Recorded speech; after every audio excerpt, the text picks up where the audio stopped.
ઈસુની જય. ઈસુની જય. મારા વાલો, આજની સુંદર સવારે તમને બધાને આમંત્રણ આપું છું. મારું નામ પ્રકાશ મેકવાન અને આપણે ઘણા વખતથી ઝૂમ ઉપર એક સુંદર વિષય લઈને અલગ અલગ વચનો દ્વારા પ્રભુના વચનોની સમજૂતી મેળવી રહ્યા છે. અને આ વિષયનું નામ છે મન એક યુદ્ધ ભૂમિ.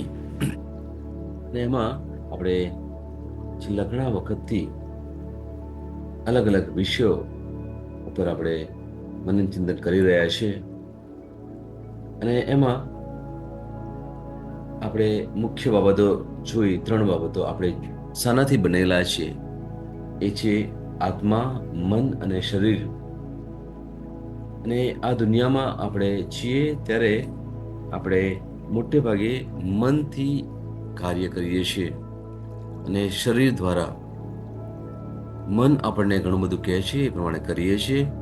શરીર પણ આપણને ઘણી વાર ઘણા હુકમો આપે છે ને એ પ્રમાણે આપણે કરીએ છીએ. પણ જે મુખ્ય બાબત એ છે, આપણે કોણ છીએ? આપણે છીએ એક આત્મા જે અદ્રશ્ય છે. મન પણ અદ્રશ્ય, પણ એ કાર્ય દ્વારા બતાવે છે પોતાની જાતને. આત્મા પણ પોતાના કાર્ય દ્વારા બતાવી શકે. પણ મોટા ભાગે આ દુનિયામાં રહીને આપણી જે ઇન્દ્રિયો દ્વારા, આપણી ઈચ્છાઓ દ્વારા, આપણી યોજનાઓ દ્વારા, આપણી લાગણીઓ દ્વારા આપણે ફક્ત મન અને શરીર સાથે કામ કરીએ છીએ. અને એના લીધે જ્યાં સુધી તમે દુનિયાવી જીવન જીવતા હોય તો તમને ઘણી બધી દુનિયાવી સફળતાઓ ચોક્કસ મળશે. પણ એની સાથે સાથે આપણે એ પણ ભૂલવું ના જોઈએ કે આપણે એક આત્મા છીએ. આપણે એક ઈશ્વરનો અંશ છીએ. આપણે કહેવાય ને કે પરમાત્માનો એક અંશ એટલે આત્મા. અને એ બાબતથી આપણે ખરેખર સભાન થવાની બહુ જરૂર છે. અને એની ઉપર આપણે વાત એટલા માટે કરીએ છીએ કે મન આપણને ઘણી બધી એવી બાબતોમાં દોરી જાય છે, ઘણી બધી એવી લાગણીઓમાં આપણને મૂકી દે છે જ્યાં આપણે નકારાત્મક જીવન જીવીએ છીએ. અથવા આપણે એ પણ કહી શકીએ આપણે હકારાત્મક જીવન જીવવું છે છતાં આપણે એ જીવી શકતા નથી. એટલા માટે આપણે એ બાબતથી સભાન થવાની બહુ જ જરૂર છે મારા વાલાઓ. અને છેલ્લે એક આપણે વિષય લઈ રહ્યા છીએ અને એમાં છે તમે શું વિચારો છો તેના ઉપર વિચાર કરો. તમે શું વિચારો છો એના ઉપર તમે વિચાર કરો. અને આપણે એક વચન લઈએ, એફેસસનો પત્ર, એનો 2 અધ્યાય, કડી 3 થી 6. હકીકતમાં તો આપણે સૌ તેમના જેવા જ હતા અને આપણી દુર્વાસનાઓ પ્રમાણે જીવતા હતા અને આપણી શારીરિક અને માનસિક વૃત્તિઓ પ્રમાણે વર્તતા હતા. બીજા સર્વની માફક આપણે પણ સ્વભાવે ઈશ્વરના કોપને પાત્ર હતા. પણ ઈશ્વરની કૃપા એટલી બધી સમૃદ્ધ છે અને આપણા પ્રત્યેનો તેમનો પ્રેમ એટલો મહાન છે કે જ્યારે આજ્ઞા ભંગને લીધે આપણે આત્મિક રીતે મરેલા હતા ત્યારે તેમણે આપણને ખ્રિસ્તની સાથે સજીવન કર્યા. ઈશ્વરની કૃપાથી જ તમારો ઉદ્ધાર થયો છે. ખ્રિસ્ત ઈસુ સાથેના આપણા સંબંધને લીધે ઈશ્વરે આપણને તેમની સાથે સજીવન કર્યા છે અને આપણને સ્વર્ગીય ક્ષેત્રમાં ઈસુની સાથે વિરાજમાન કર્યા છે. સુંદર વચન છે અને આપણે સમજવા માટે પ્રયત્ન કરીએ મારા વાલાઓ. અહીંયા સંત પાઉલ આપણને શું કહેવા માંગે છે? સૌથી મોટી વાત આપણે એ સમજવાની છે વાલાઓ કે આપણને ઈશ્વરના પુત્ર દ્વારા મુક્તિ મળેલી છે. આપણને ઈશ્વરના પુત્ર દ્વારા મુક્તિ મળેલી છે.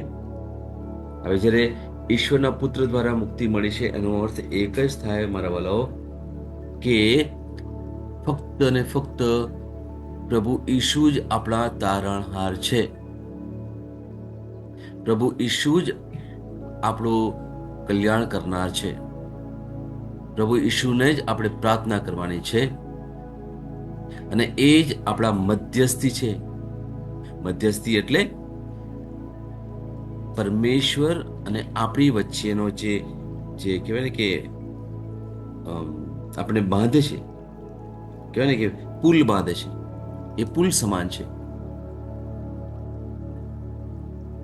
અને એ પ્રભુ ઈશુના દ્વારા જ આપણને પરમેશ્વરના દર્શન થઈ શકે. એ ઈસુ દ્વારા જ આપણને શાશ્વત જીવન મળી શકે.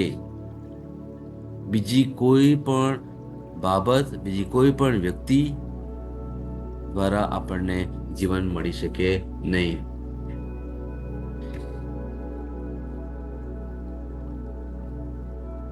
એટલા જ માટે આપણે અહીંયા સંત પાઉલ કહે છે એ પ્રમાણે કે આપણે આપણી વિચારસરણી, કે આપણું જે મન છે અને આપણું શરીર છે એની ઇન્દ્રિયો દ્વારા આપણે કામ ના કરવું જોઈએ. અને જ્યારે હું આ વાત કરું છું ત્યારે જ્યારે હું આ વિશે જ્યારે હું તૈયાર પણ કરતો હતો ત્યારે મને તરત જ મારું જે ભૂતકાળનું જે જીવન હતું, જ્યારે સેમિનરીમાં હતો, એના વિશે મને થોડું વર્ણન કરવું છે. કે એક આ જીવન એવું છે કે જ્યાં તમને ત્યાં સમયસર તમારે બધું કરવાનું હોય.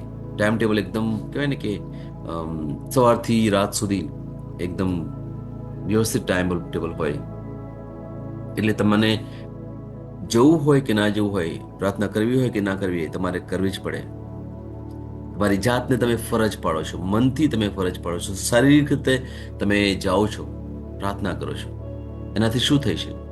તમે તમારી જાત ઉપર પ્રભુત્વ મેળવો છો. રોજની રોજ આ એક લડાઈ છે.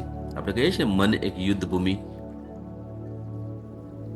ત્યાં એક સુંદર તક મળે છે. સવારે ઘણો સમય પ્રાર્થનામાં ગાળીએ છીએ, ઘણો સમય ધ્યાનમાં ગાળીએ છીએ. ત્યાં કમ્યુનિટીમાં એક પ્રેયર હોય, પછી ખ્રિસ્તી યજ્ઞ પણ હોય,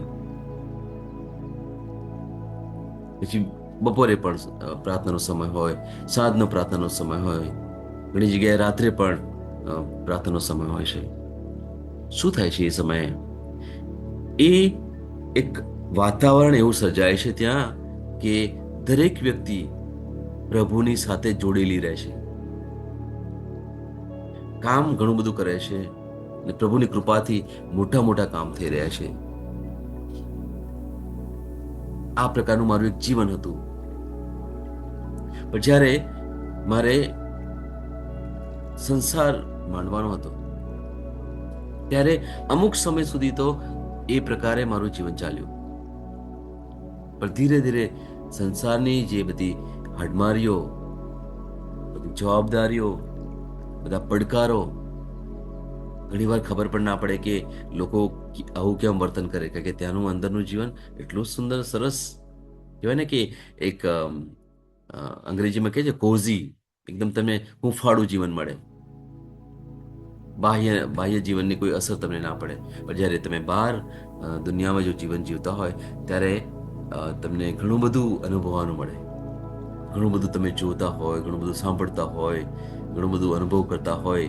ઘણીવાર તમને કહેવાય ને કે એક આંચકો લાગે, એવી બાબતો પણ તમારા જીવનમાં થાય, કારણ કે સંસાર એકદમ ખુલ્લો છે. અને એ સમયે જો પ્રભુમય જીવન જીવવું હોય તો કહેવાય ને કે તમે પેલા પ્રવાહની સામે તમારે તરવા માટે તૈયાર થવું પડે. દુનિયા એક તરફ લઈ જાય છે અને ત્યાં તમારે વિરુદ્ધની દિશામાં,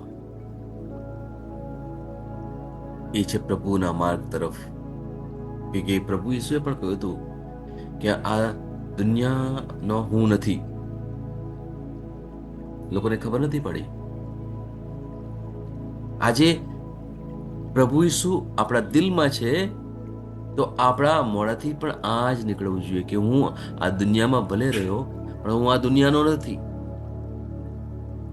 હું પ્રભુ પાસેથી આવ્યો હતો અને હવે હું શરીર અને મનની સાથે છું, પણ એક દિવસ મારે પ્રભુ પાસે પાછા જવાનું છે. એ મોટો કહેવાય ને કે એ બહુ મોટો પ્રસંગ કહેવાય. એ મોટો પ્રસંગ કહેવાય પ્રભુ પાસે જવું. એ પણ એને કદાચ આપણે જલ્દી સમજી ના શકીએ, કારણ કે જ્યારે લોકો લાગણીશીલ હોય ત્યારે આવી બાબત જલ્દી સમજી ના શકે. પણ જે લોકો આધ્યાત્મિક હોય, આધ્યાત્મિક જીવન જીવવાનો પ્રયત્ન કરતા હોય ને, એ લોકોને ખરેખર બહુ જ આનંદ થતો હોય કે હું આ દુનિયામાં ભલે રહ્યો, પણ આ હું દુનિયાનો નથી. દુનિયામાં રહીને આપણે ઘણા બધા કાર્યો કરીએ છીએ, ઘણું બધું કરીએ છીએ, પણ એ બધા કાર્યોમાં વ્યસ્ત હોવા છતાં પણ થોડો એવો સમય આપણે પ્રભુની સાથે ગાળીએ, પ્રભુના વચનો સાથે ગાળીએ. તમે વાંચી ના શકતા હોય, તમારા કુટુંબના કોઈ વ્યક્તિને તમે કહી શકો, તમે એ તમારા માટે બાઇબલ વાંચે, અથવા ઘણા પ્રવચનો પણ છે, ઘણા સારા સારા ઉપદેશકો છે, એમના તમે ઉપદેશો તમે સાંભળી શકો. સારા સારા ગીતો છે જે બાઇબલના વચનોને અનુરૂપ છે. ઘણા એવા ગીતો છે જે વચનોને અનુરૂપ નથી, એનાથી પણ થોડા સભાન થઈએ આપણે વાલાઓ. સાંભળવામાં બહુ મજા આવે, પણ ઘણા એવા ગીતો પણ છે જે બાઇબલને અનુરૂપ છે, એવા જ ગીતોને આપણે સાંભળીએ. શું કરીએ છીએ આપણે પ્રભુમય જીવન જીવવાનો પ્રયત્ન કરીએ છીએ દર ઘડીએ. અને એ દ્વારા આપણે શું કરીએ છીએ, આપણી જે શારીરિક ઇન્દ્રિયો છે એને આપણે પ્રાધાન્ય નથી આપતા. આપણી જે મનની ઈચ્છાઓ છે, લાગણીઓ છે, એને આપણે મોટી નથી કરતા. અને એ દ્વારા આપણે પ્રભુમય જીવન જીવવા માટે પ્રયત્ન કરીએ છીએ. ભલાઓ, સૌથી મોટી બાબત એ છે, આપણે ધાર્મિક નથી બનવાનું. પ્રભુ લોકોને ધાર્મિક બનાવવા માટે નતા આવ્યા. એ કોઈ ખ્રિસ્તી ધર્મ ફેલાવવા માટે નતા આવ્યા. એ ફક્ત ને ફક્ત લોકોને પરમેશ્વરને ઓળખાવવા માટે ઉપદેશ આપતા હતા. એમના ચમત્કારો દ્વારા પણ પ્રભુ ઈસુ બતાવવા માંગતા હતા કે હું જે કંઈ કરું છું એવું તમે પણ કરી શકો. તમે મારા પિતાને ઓળખો. શિશુએ એકવાર પ્રશ્ન કર્યો હતો કે પ્રભુ, અમને પિતાના દર્શન કરાવો ને. ત્યારે ઈસુએ એક જ વાત કરી હતી કે જેણે મને જોયો છે એણે પિતાને જોયો છે. કેટલી સુંદર બાબત, કેટલી સુંદર બાબત. એટલે આપણા માટે, આપણા કહેવાય ને કે આપણા હીરો, આપણા મુખ્ય અભિનેતા જો કહી શકાય બાઇબલના, એ છે ફક્ત ને ફક્ત પ્રભુ ઈસુ ખ્રિસ્ત. Praise the Lord. એનાથી આપણે ખાસ સભાન થવાની જરૂર છે મારા વાળો. આવો આપણે બીજું એક વચન લઈએ. ગીત શાસ્ત્ર અથવા સ્ત્રોત્ર સંહિતા અને એનું 48મો અધ્યાય અને 9મી કડી. હે ઈશ્વર, તમારા મંદિરમાં તમારા પ્રેમ વિશે અમે વિચાર કર્યો છે. તમારા મંદિરમાં તમારા પ્રેમ વિશે અમે વિચાર કર્યો છે. હવે તમારા મંદિરમાં, આ મંદિર વિશે વાત કરીએ એટલે તરત જ આપણને એક બિલ્ડિંગ વિશે વિચાર આવતો હશે, એક મકાન વિશે વિચાર આવતો હશે. પણ અહીંયા આ જ મંદિર, એને આપણે આપણા શરીરને અનુરૂપ બતાવી શકીએ. આપણું શરીર એક પ્રભુ ઈસુનું મંદિર છે. જેમ એક ચર્ચમાં કે ને એક પ્રીત સંસ્કાર છે, એ મુખ્ય જગ્યા કહેવાય, મુખ્ય જગ્યા. એ જ રીતે આપણા શરીરમાં આપણું જે હૃદય છે એ આપણી મુખ્ય જગ્યા કહેવાય, જ્યાં પ્રભુ ઈસુ ખ્રિસ્ત રહે છે. એટલે અહીંયા વચન કેટલું સુંદર કહે છે, હે ઈશ્વર, તમારા આ મંદિરમાં તમારા પ્રેમ વિશે મેં વિચાર કર્યો છે. મારી અંદર જે પ્રભુ ઈસુ છે એમના વિશે મેં વિચાર કર્યો છે, જે શાશ્વત જીવન છે, જીવન આપે છે, જે મારા મુક્તિદાતા છે, જે મારા ગોવાળ છે. જે મારું બધું સારું કરનાર છે, મને સાચો આનંદ, પ્રેમ અને શાંતિ આપનાર છે, એ પ્રભુ ઈસુ જે મારી અંદર છે, એમના વિશે હું વિચાર કરું છું, એમના પ્રેમ વિશે હું વિચાર કરું છું.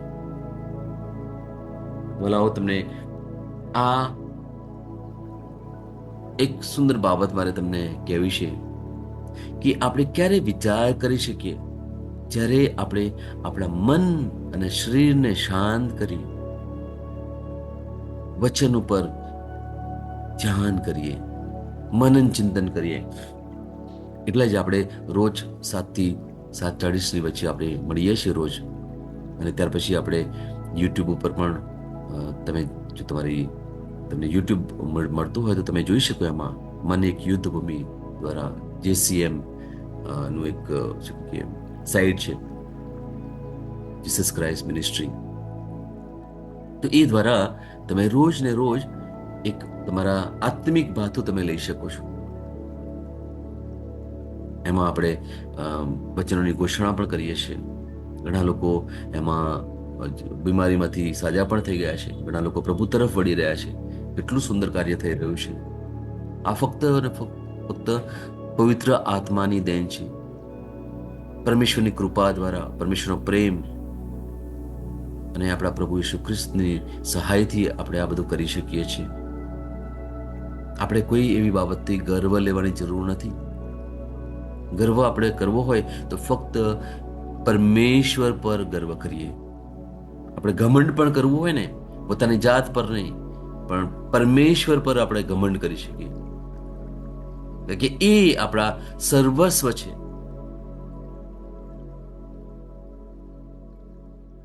અને જ્યારે પ્રભુના પ્રેમનો અનુભવ કરવો હોય તો પછી આપણે ધ્યાન કરવું પડે, મનન ચિંતન કરવું પડે.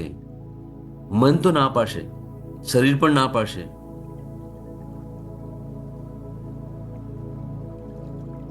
પણ પરમેશ્વરની સહાયથી જ આપણે આ કરી શકીએ. આપણામાં કશી એવી કોઈ ક્ષમતા નથી વાલાઓ કે આપણે કંઈ કરી શકીએ. આપણે જે પણ કરીએ છીએ, આ શ્વાસ પણ લઈએ છીએ, એ પ્રભુની કૃપાથી જ આપણે કરી શકીએ. મને એક જગ્યાએ ફોન આવેલો હતો 2 દિવસ પહેલા. એક ભાઈને ડિપ્રેશન છે, એ મનથી બહુ જ વ્યથિત છે. એમને ભાઈને મળ્યો ત્યારે મને કહ્યું કે મને બહુ જ બીક લાગે છે, ડર લાગે છે. અને પછી થોડું મેં આગળ પૂછ્યું ત્યારે કોઈ એ ભાઈ છે નોર્થ ઇસ્ટના, અને અમને કોઈની સાથે કદાચ ઝઘડો થયો છે, અને પછી કદાચ એ સામે વ્યક્તિ જે રીતે એમની સાથે વાત કરી હશે, તો એ વખતે એમને એટલો બધો ડર આવી ગયો કે કોઈ મોટા અવાજે પણ બોલે તો એકદમ રૂમમાં ઘૂસી જાય, અને પછી એમને બહુ જ ડર લાગે. એકલા રહી ના શકે, અંધારામાં રહી ના શકે. પોતે લગ્ન કરેલું છે, 3 બાળકો પણ છે, મોટી ઉંમરની વ્યક્તિ છે, પણ એટલા કહેવાય ને કે નાના બાળકની જેમ થઈ ગયેલા. પુષ્કળ ડર, એકલા રહી ના શકે. અને ઘરમાં હોય તો ઘરમાં ઘણીવાર ગુસ્સો કરે, દાંત એકદમ બીડીને એવો ગુસ્સો કરે. લોકોને પણ ડર લાગે કે આ વ્યક્તિને થઈ શું રહ્યું છે. ઘણીવાર એવો ગુસ્સો આવે તો ઘરની બધી વસ્તુઓ તોડી કાઢે, અને પછી એકદમ શાંત થઈ જાય તો કે છે, અરે આ શું થઈ ગયું મારાથી. આવી પરિસ્થિતિ. અને ત્યારે એ ભાઈ સાહેબ પાસે હું ગયો, અને પછી એમની સાથે થોડી પ્રાર્થના કરી, થોડા વચનો આપ્યા, અને પછી મેં એમને એક બાબત સમજાવી હતી જે મારે તમારી સાથે મારે શેર કરવી છે. અને આ એક બાબત તમને કહી હતી મેં. તમને ખબર છે આ શ્વાસ ક્યાંથી આવે છે? આપણે જે રોજબરોજ શ્વાસ લઈએ છીએ, શું તમે એનાથી સભાન છો? ના, આપણે સભાન નથી. આપણે સવારથી ઉઠીએ છીએ રાત સુધી આપણે અલગ અલગ વ્યક્તિઓથી સભાન છીએ, વસ્તુઓથી સભાન છીએ, આપણા કામથી સભાન છીએ, પરિસ્થિતિ સભાન છીએ, જગ્યાથી સભાન છીએ, ઘણી બધી બીજી બાબતોથી આપણે સભાન છીએ. આપણા મનમાં શું ચાલી રહ્યું છે એનાથી સભાન છીએ. આપણો ભૂતકાળ, ભવિષ્યકાળ, વર્તમાન બધાથી આપણે સભાન છીએ. પણ એક બાબતથી આપણે સભાન નથી, જે મુખ્ય છે એ છે આપણો શ્વાસ. જો તમને કદાચ આજે ખબર પડી હોય તો તમે કદાચ ચોક્કસ તમને કુતૂહલ થશે જ કે શ્વાસ એનાથી પછી કેવી રીતે સભાન થવાનું. હા વાલાઓ, મેં આ ભાઈને આ વાત કરી હતી કે આ જે આપણને શ્વાસ મળ્યો છે ને એ ઉત્પત્તિના પહેલા જ અધ્યાયમાં, પહેલા બીજા અધ્યાયમાં પરમેશ્વર આખી સૃષ્ટિનું જ્યારે સર્જન કરે છે અને ત્યાર પછી એમણે છેલ્લે માનવનું ઉત્પન્ન કર્યું, મનુષ્યનું ઉત્પન્ન કર્યું. અને એમણે શું કર્યું હતું કે એક પૂતળું બનાવ્યું, માટીનું પૂતળું બનાવ્યું અને એમાં પ્રભુએ એના નસકોરામાં પોતાનો શ્વાસ છોડ્યો. પરમેશ્વરે એ માટીના પૂતળામાં પોતાનો શ્વાસ છોડ્યો અને એ પૂતળામાં જીવ આવ્યો. હવે તમે જોશો કે એ આદમ અને હેવાના બાળકો એમના એ શ્વાસ મળ્યો અને પછી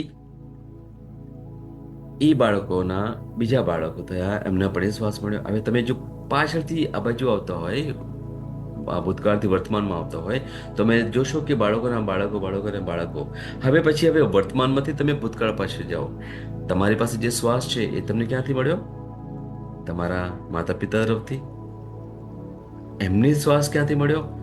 એમના મા બાપથી, એટલે તમારા દાદા દાદી તરફથી. હવે એ રીતે તમે પાછળ જશો, તમે મૂળમાં ક્યાં જશો ખબર છે? એ આદમ, જેમને પરમેશ્વરે શ્વાસ આપ્યો હતો, એ આદમની પાસે આપણે ત્યાં જઈએ છીએ પાછળ. એટલે એનો અર્થ એ થાય મારા વાલો કે આજે પણ એ જ પરમેશ્વરનો શ્વાસ આપણે લઈ રહ્યા છીએ. એ જ પરમેશ્વરનો શ્વાસ.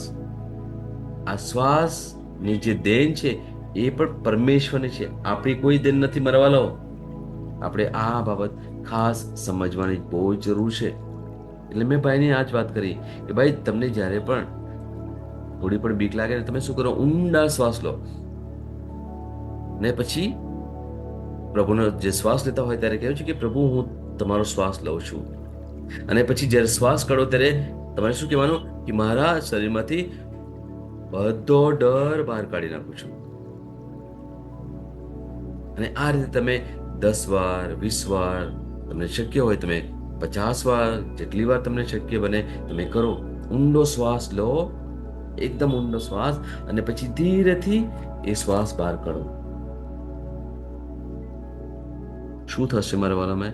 મેં એની વાત કરી હતી અને પછી મેં એને થોડી આવો પ્રયત્ન પણ કરાવડાવ્યો અને પછી મને કહે છે કે બ્રધર મને બહુ સરસ લાગે છે. પછી તો હસવા માંડ્યા ભાઈ મારી સાથે. અને ત્યારે આ ભાઈને ખરેખર કંઈક લાગ્યું કે મને કંઈક મળ્યું છે આજે. પોતે ખ્રિસ્તી હોવા છતાં પણ કદાચ આ બાબતથી એમને ખબર નથી, પણ પવિત્ર આત્મા દ્વારા એ ભાઈ સાથે એમણે વાત કરી અને પછી એ તો એટલા સરસ ખુશ થઈ ગયા અને કે છે મને હવે તો બહુ સરસ લાગે છે અને હવે હું આ જ કરતો રહીશ. અને મેં એટલે સુધી પણ કહ્યું કે ભાઈ પ્રાર્થનામાં રહેવાની બહુ જરૂર છે. પ્રભુના વચનો વાંચતા આવડે છે બધા? હા, આવડે છે. આજથી મેં બોલા તમે બાઇબલનું વચન વાંચો. અને તમે ના વાંચી શકો, ઘણી વાર એવા સરસ બાઇબલ છે, ઓડિયોવાળા બાઇબલ, કે તમે એ ડાઉનલોડ કરીને પછી એ તમે સમય સમય વાંચો. તમારા ઘરમાં એ બાઇબલ તમે શું કે એને અવાજ તમે રહેવા દો તમારા ઘરમાં. ઘણી વાર તમે શું કરી શકો, તમે કામમાં વ્યસ્ત હોય ને તો બાઇબલનું વચન ઓડિયો તમે ચાલુ રાખો તો તમારા ઘરની દિવાલો સાંભળે, ઘરમાં જે પણ વસ્તુઓ છે એ તમારે એ સાંભળે. આ પણ બહુ સુંદર પ્રયત્ન છે મારા વાળો કે ઓડિયો ઘરમાં ચલાવવાનો. તમે સાંભળતા હોય સાથે સાથે તમારા ઘરની દરેક વસ્તુઓ, દરેક વ્યક્તિઓ, દિવાલો એ વચનો સાંભળે. હું એટલા માટે કહું છું ને કે પ્રભુએ આ બધી વસ્તુઓ, દિવાલો, જેટલું પણ છે ને આ દુનિયા, બધું એમનું સર્જન કર્યું છે. આ ઝાડ પણ છે ને એ પણ પ્રભુના અવાજને સાંભળે છે. હા, જેટલું જીવંત છે. સજીવ હોય નિર્જીવ હોય બધું એ પ્રભુનું સર્જન છે. એટલે અને ઘણીવાર એવા સરસ સરસ ગીતો પણ તમે ચાલુ રાખો અને પછી તમે કામમાં વ્યસ્ત રહો, કશો વાંધો નથી. એનાથી શું થાય છે, આપણે આપણા આત્માને ઉજાગર કરીએ છીએ.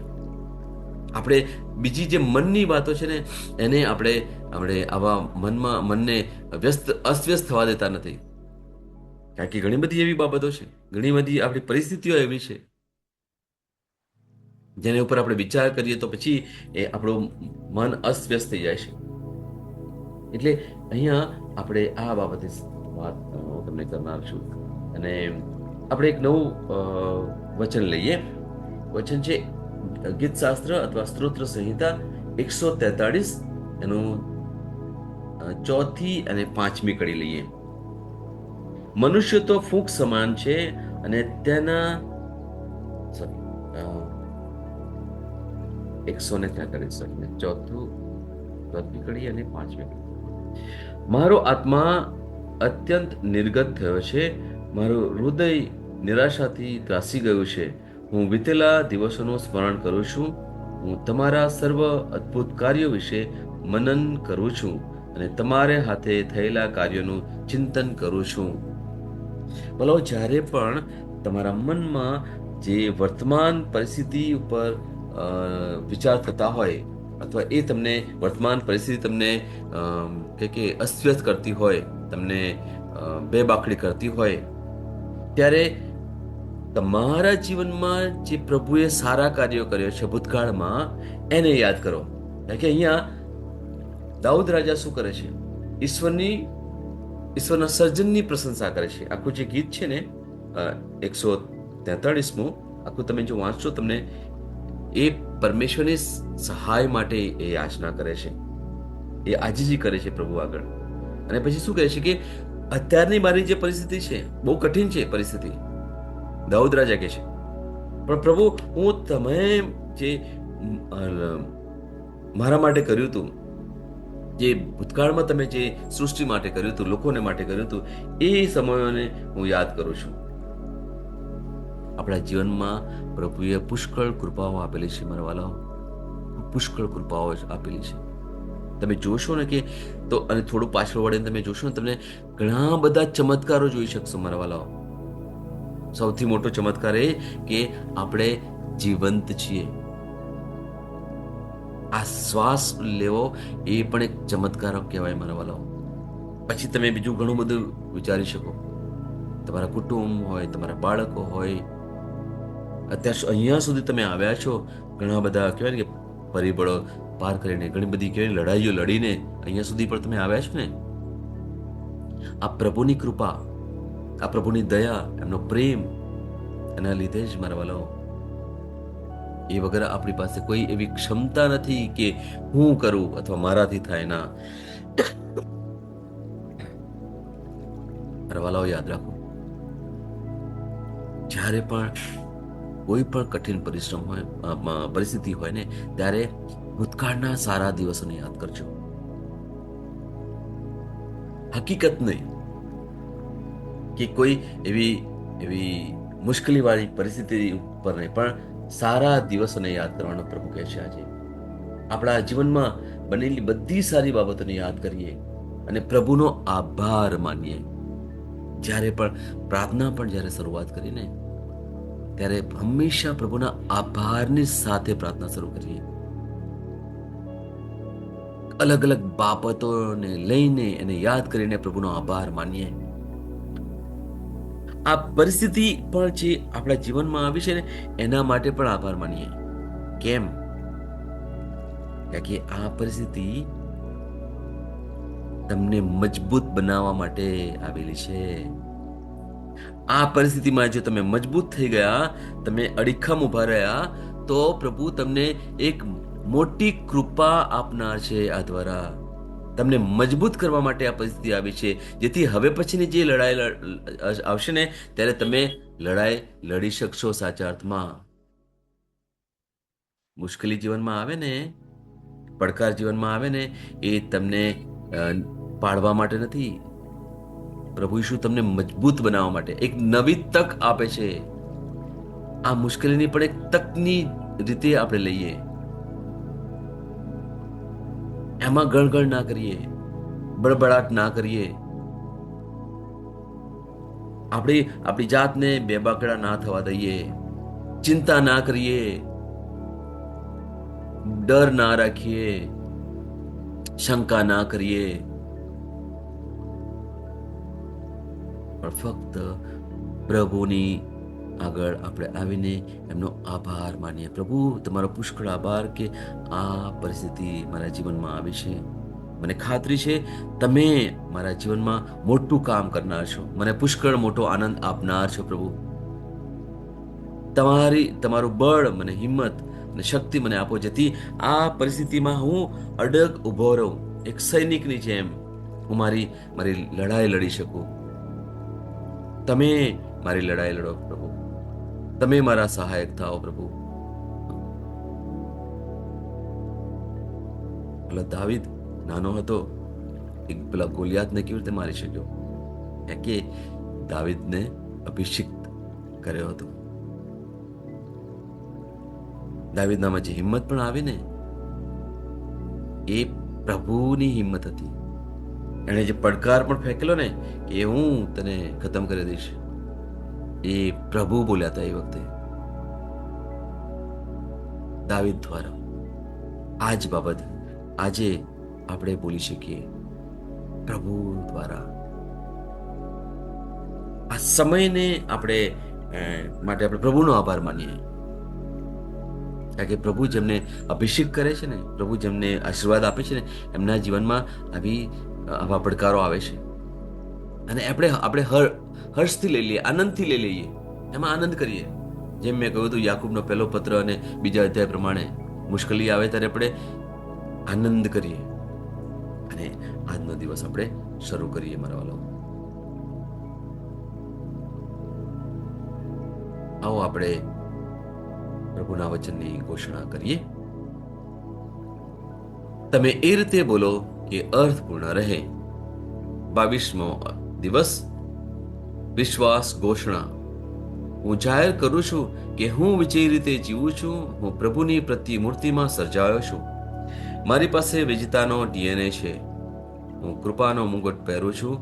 મારી નસોમાં રાજવી લોહી વહે છે. હું માથું છું, પૂંછડી ક્યારેય નથી. હું ઉપર છું, ક્યારેય નીચે નથી. હું હેતુ, જુસ્સા અને પ્રશંસા સાથે જીવું છું, એ જાણીને કે હું વિજયમાં જીવવાનું નક્કી કરું છું. આ મારી ઘોષણા છે. દૈવી સ્વાસ્થ્ય કબૂલાત. હું કોઈ પણ રોગ, ડર કે આતંક ઉપર વિજયી રીતે જીવું છું.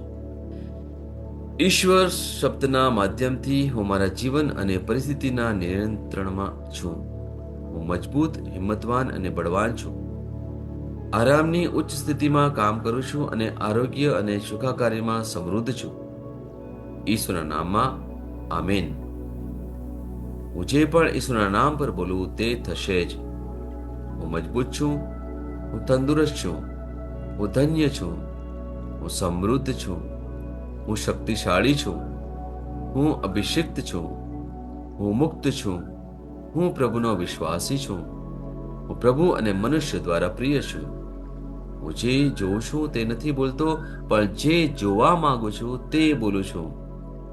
હું એક અવિભાજ્ય બીજ છું. હું મારા પ્રભુના ઘરમાં સારી જમીન પર રોપાયો છું. હું મારા ઈશ્વરની વાડીમાં નારિયેળના ઝાડની જેમ ફૂલું ફાલું છું. હું ખરા સમયમાં મબલક પાક આપું છું. હું પ્રભુમાં તાજા લીલા વૃક્ષો જેવો છું. હું વૃદ્ધાવસ્થામાં પણ ફળદારક રહીશ. મારા પાન કદી નહીં કરમાય. હું જે પણ પ્રભુ ઈસુના નામમાં કામ કરીશ તેમાં સફળ થઈશ.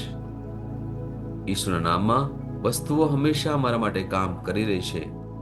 હું ખ્રિસ્ત ઈસુમાં દરેક આત્મિક આશીર્વાદ મેળવનાર છું. હું મારા મનને ખ્રિસ્તના મન જેવું સંપૂર્ણ થવાનું કહું છું અને તેને નિર્દેશ આપું છું કે તે પ્રભુના વચનો દ્વારા ચાલે. હું મારા રજ્જુ અને ચેતાને જીવનની વાત કરું છું. હું મારા સ્નાયુઓ અને અસ્થિ બંધન માટે તાકાત બોલું છું. હું મારા હૃદય સાથે જીવન શક્તિની વાત કરું છું. હું સામાન્ય શ્વાસની પ્રક્રિયા ચલાવવા માટે મારા ફેફસા અને પેશીઓ સાથે વાત કરું છું. હું મારી કિડની, યકૃત અને સ્વાદુપિંડને સંપૂર્ણ સ્વાસ્થ્ય અર્પું છું. મારા લોહીના દરેક કોષમાં જીવન છે. મારા હાડકાં સાદા અને નાજુક અસ્થિઓ ગોઠવાયેલા, મજબૂત અને મક્કમ છે. મારી આંગળીઓ ઉત્તમ રીતે કાર્ય કરે છે. મારી આંખોનું તેજ સારું છે. મારા કાન શ્રેષ્ઠ રીતે કાર્ય કરે છે. મારી ત્વચા નવા જન્મેલા બાળક અને ઈશ્વરની સુંદરતા જેવી મુલાયમ અને તંદુરસ્ત છે. મારા વાળના મૂળ સજ્જડ છે. હું મારા વાળને મજબૂત રહેવાનો આદેશ આપું છું અને જ્યાં વૃદ્ધિની જરૂર હોય ત્યાં હું વાળ ઉગવાનું કહું છું. મારા દાંત, અવાળા, જડબા, રક્તવાહિની બધું જ સ્વસ્થ, મજબૂત અને સંપૂર્ણ છે. મારા બધા હોર્મોન્સ અને ન્યુરોકેમિકલ ટ્રાન્સમીટર એકબીજા સાથે સંપૂર્ણ સુમેળમાં છે અને તેમના કાર્યોને સામાન્ય રીતે ચલાવી રહ્યા છે. મારું પાચન તંત્ર તંદુરસ્ત છે. તમામ ખોરાકને પચાવવા સક્ષમ છે.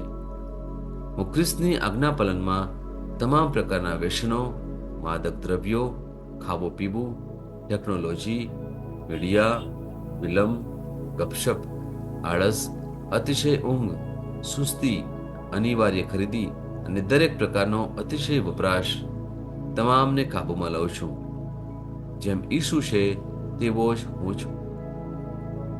મારી પ્રજનન પ્રણાલી પૂરતી માત્રામાં અને સારી ગતિશીલતા દ્વારા શુક્રાણુનું ઉત્પાદન અને જમા કરી રહી છે. બહેનો માટે મારી પ્રજનન પ્રણાલી સમયસર ઈંડા કોષો ઉત્પન્ન કરે છે તથા જન્મ સુધી ગર્ભનું રક્ષણ અને પોષણ કરે છે. મારા અંગની દરેક પેશીઓ સંપૂર્ણ રીતે કાર્ય કરે છે અને હું મારા શરીરમાં કોઈ પણ ખામી કે ખોળખાપણને નકારું છું. મારી સંપૂર્ણ માનવ શરીર રચના અને શરીર વિજ્ઞાન ખ્રિસ્ત ઈસુમાં પૂર્ણ થયેલ છે. ઈશ્વરના નામે હાલેલુયા, આમેન. ઈશ્વર પિતા મને પ્રેમ કરે છે, હું જાણું છું. ઈશ્વર પુત્ર મને પ્રેમ કરે છે, હું જાણું છું. ઈશ્વર આત્મા મને પ્રેમ કરે છે, હું જાણું છું. ઈસુની જય. ઈસુની જય. Hallelujah, hallelujah, hallelujah, hallelujah, hallelujah. Hallelujah, hallelujah, hallelujah, hallelujah, hallelujah, hallelujah. Hallelujah, hallelujah, hallelujah, hallelujah, hallelujah, hallelujah, hallelujah, hallelujah. Hallelujah, la karaba shakala karama shikiri bishara la karama shite bichore. Libara bakala kala kala kala karama shikiri kina mishire bala bara site deva shikiri. Lira bala baki kire bishikila makara kara shara tira shidi diri shiri bala bakara bashibire bashudiri. Labari biri bishiri biri basha bara bala kara kara mashikiri biri basha bala basha diri. Lari bara basha bara kikiri bishiri kile mishikila bara basha rabashi biri bishi biri. Alelili lelile shile biri bishala bakere mishikiri bishi bara bala kara basha diri shiri bishi. Ulala lila basala lila la para bakara bakere kiri shiri kiri bishi bala kara basha. Lili shala bale bara shiri kiri bishi da di da bashara bashara kara kara kara bashara lili kiri shiri bishi biri bishara lili shiri bi. Labara bashara kara bashi kiri bishi bira bala bala kara kara bashi kiri kiri kiri kiri basha bala kiri bishi. Lahara baje kiri bishi bira bashara bashara kiri kiri kiri bishi bara bala kara bashi kiri. Lahara bara bashi biri bi kiri kiri kiri bishi bara bala kara kara kara bashi biri. Hallelujah, rabasha bara bara bashi de shiri biri bishi biri shi biri bara basha bara bara bishi biri bishi biri bishi biri bila bara bara ki. Lavara bakara bakara kara kara mashi de biri bile heri de bashara bara bishi biri bara bashi biri biri. Lihara batara kara mashi kiri mala kara mashi turi bida bara bashi de batara kiri shite.